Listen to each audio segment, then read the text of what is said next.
વડોદરા શહેરના આમ આદમી પાર્ટીના પ્રમુખની કરાઈ ધરપકડ। આમ આદમી પાર્ટીના પ્રમુખે મહિલા કાર્યકર સાથે દુષ્કર્મ આચર્યું હોવાની ફરિયાદ થઈ હતી। આમ આદમી પાર્ટીના કાર્યકરના પતિને નોકરી અપાવવાના બહાને પ્રમુખ અશોક ઓઝાએ દુષ્કર્મ આચર્યું હતું। ભોગ બનનાર મહિલાએ દારૂ પીવડાવી તેના અશ્લીલ વિડીયો ઉતારી લેવાનો આક્ષેપ પણ કર્યો છે। વિડીયો વાયરલ થવાની ધમકી આપી હરણી વિસ્તારની હોટલમાં બોલાવી દુષ્કર્મ કર્યું હોવાની ફરિયાદ આપી હતી। આરોપીએ પીડિતાનો મુંબઈ અને વૈષ્ણોદેવી સુધી પીછો કર્યો હતો। પીડિતાએ અશોક ઓઝા, તેના પુત્ર, પત્ની અને પુત્રી સામે ફરિયાદ નોંધાવી। કપુરાઈ પોલીસ અશોક ઓઝાની ધરપકડ કરી અન્ય આરોપીઓની શોધખોળ શરૂ કરી છે।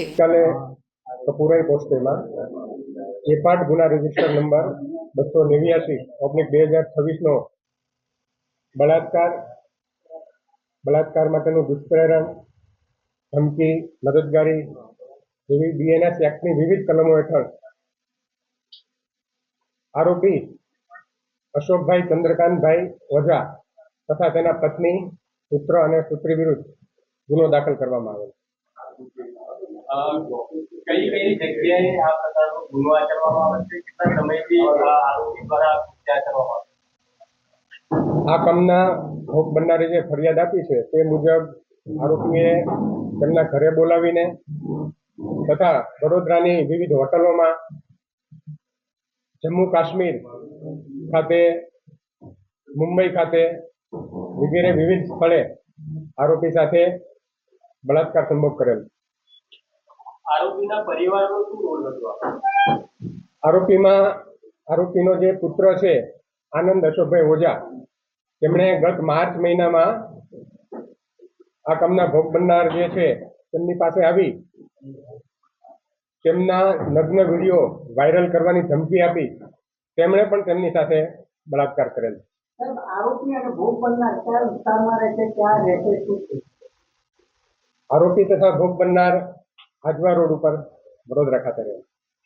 આરોપી અને જે ભોગ બનનાર છે એવું કહેવાય છે કે આરોપીએ જ ભોગ બનનારને પોતાનું મકાન આપીને ભોગ બનનારે એ મકાન પોતાના નામે કરાવવા માટેની માંગણી કરી હતી, એમાં ફરિયાદ દાખલ કરવામાં આવી છે એવી પણ વાત છે। હા, એટલે એ પણ છે, 20 લાખ રૂપિયા છે એ પણ તેમને લીધેલા મકાન ખરીદ કરવા માટે અને પછી એ જે તે માલિક છે તેમને આપેલા નહીં। ભોગ બનનાર મેરિડ છે કે અનમેરિડ છે, એમાં આખો કિસ્સો ડિવોર્સ પણ જોડાયા હતા? ભોગ બનનાર પરિણીત છે। તો એ ડિવોર્સ થતા તો એમને એમના છોકરા જોડે પુત્રવધુ તરીકે રાખતા હતા, શું હતું એમાં આર્થિક તપાસ પણ શું આવી? ના, એ હજુ તપાસ ચાલુ છે। ના, એવું કોઈ રિલેશનશીપ નું જે દસ્તાવેજી પુરાવો હોય એવું આપણી પાસે નથી। મહિલાને તેના પતિને ખૂબ સારો પગાર આપશે તેવી લાલચ આપી અને આ બળાત્કાર સંભોગ અત્યારે એકની કરેલી છે, આરોપી નંબર 1ની અશોક ચંદ્રકાંતભાઈ ઓઝાની। આ બનાવ છે એ સને 2024 થી ગત માર્ચ 2026 સુધીનો દરમિયાન બનેલો।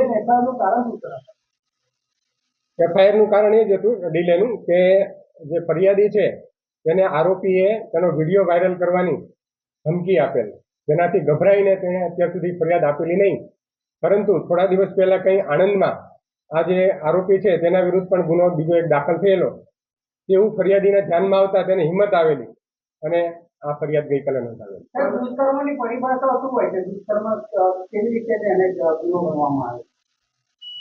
ફરીથી? દુષ્કર્મ જે છે એની પરિભાષા શું? દુષ્કર્મ એ જ કે જે ભોગ બનનાર છે તેની ઈચ્છા વિરુદ્ધ બળજબરી કરી અને જે બળાત્કાર સંભોગ કરવો, કે એને ધમકી, કોઈ પણ હિસાબે ધમકી આપીને, ડરાવીને સંભોગ કરવો છે। આરોપી પાસેથી વિડીયો કેવું કંઈ મળી આવ્યું છે મોબાઈલમાંથી? એ તપાસ હજુ ચાલુ છે, તે હશે તો એ પણ કબજે કરવામાં આવશે। હા, દરેક દિશામાં તપાસ